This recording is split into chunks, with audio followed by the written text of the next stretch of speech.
আজকে ছাত্রলীগ তোমরা কোথায়? আজকে সাদ্দাম তুমি কোথায়? এলান তুমি কোথায়? আপনারা টুক করে দেশে ঢুকে পড়বেন এই আশা আপনারা বাদ দিয়ে দেন। আমাদের সময় আমরা দেখেছি যদি মরে যায় তাহলে সে হয়ে যায় আপনার, আর যদি বেঁচে যায় তাহলে সে হয়ে যায় শিবির।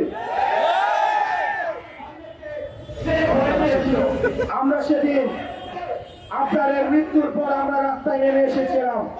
পরবর্তীতে আক্তার ভাইকে আমরা দেখেছি আপনার জন্য মঞ্চ করেছে আমাদের পলাশীতে, সেখানে সে মঞ্চ ঘুরিয়ে দিয়ে ফ্যাসিবাদী শক্তির লাঠিয়াল বাহিনী ছাত্রলীগ তাদের নির্যাতনের খড়গ ক্যাম্পাসে আবার পুনর্বাসিত করেছিল। আজকে ছাত্রলীগ তোমরা কোথায়? আজকে সাদ্দাম তুমি কোথায়? এলান তুমি কোথায়? আমরা এই ফ্যাসিবাদ বিরোধী আন্দোলনে ছাত্রলীগের 20টা দণ্ড উপরে ফেলেছি। আজকের এই দিনে এসে আপনাকে আমরা স্মরণ করি, তার সাথে সাথে আমরা স্পষ্টভাবে ঘোষণা করছি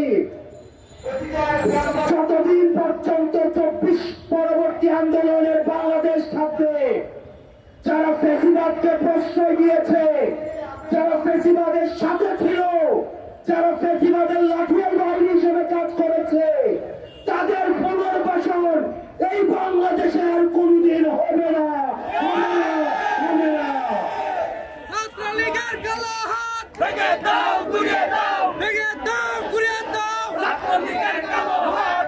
আমি জঙ্গি লীগ। প্রিয় সহযোদ্ধা, আপনাদেরকে সচেতন থাকতে হবে। শেখ হাসিনাকে আমরা পদত্যাগ করিয়ে সে ভারতে পালিয়ে যেতে বাধ্য হয়েছে, কিন্তু সে ভারতে গিয়ে তার যে সঙ্গপাঙ্গ রয়েছে তাদেরকে নিয়ে প্রতিনিয়ত বাংলাদেশের বিরুদ্ধে ষড়যন্ত্র করে যাচ্ছে। আমরা খুনি হাসিনাকে স্মরণ করিয়ে দিতে চাই।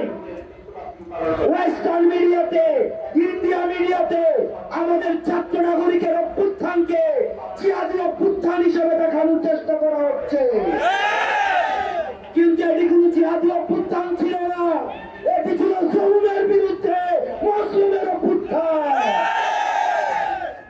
সুতরাং আমরা মুসলিমরা রাস্তায় নেমে এসেছিলাম, আমরা জুলুমের পতন ঘটিয়েছি, আমরা আওয়ামী লীগের পতন ঘটিয়েছি, যারা গত 16 বছর ধরে বাংলার প্রত্যেকটি ইঞ্চি ইঞ্চি মাটিতে জুলুম কায়েম করেছিল। ভবিষ্যতে যারা জুলুম প্রতিষ্ঠা করার চেষ্টা করবে, আমরা ছাত্র নাগরিক সব ষড়যন্ত্র রুখে দিয়ে আমরা এই জুলুমকে বাংলার মাটি থেকে স্থায়ীভাবে উৎখাত করবো ইনশাআল্লাহ। প্রিয় সহযোদ্ধা, আপনারা ইন্ডিয়ান মিডিয়াতে, ওয়েস্টার্ন মিডিয়াতে আপনারা দেখবেন চারিদিকে মানুষগুলোকে কিভাবে জিহাদি এবং জঙ্গি ভাবে ত্যাগ দেওয়া হচ্ছে। আওয়ামী লীগকে আমি বলতে চাই, আপনারা টুক করে দেশে ঢুকে পড়বেন এই আশা আপনারা বাদ দিয়ে দেন। আপনারা মানুষের মানবাধিকার লঙ্ঘন করেছেন, ভোটাধিকার লঙ্ঘন করেছেন, শিক্ষার্থীদের হিউম্যান ডিগনিটি লঙ্ঘন করেছেন, আপনারা গণরুম গ্যাস রুমে এক একটি কনসেন্ট্রেশন ক্যাম্প বাড়িয়েছেন। আপনারা যদি আর বাংলাদেশে কখনো ফিরতে চান, আপনাদের প্রত্যেকটি আপনাদের জুলুমের বিচার নিশ্চিত করে ছাত্র নাগরিক সিদ্ধান্ত নিবে আপনারা এই বাংলাদেশে আর কখনো ফিরতে পারবেন কিনা।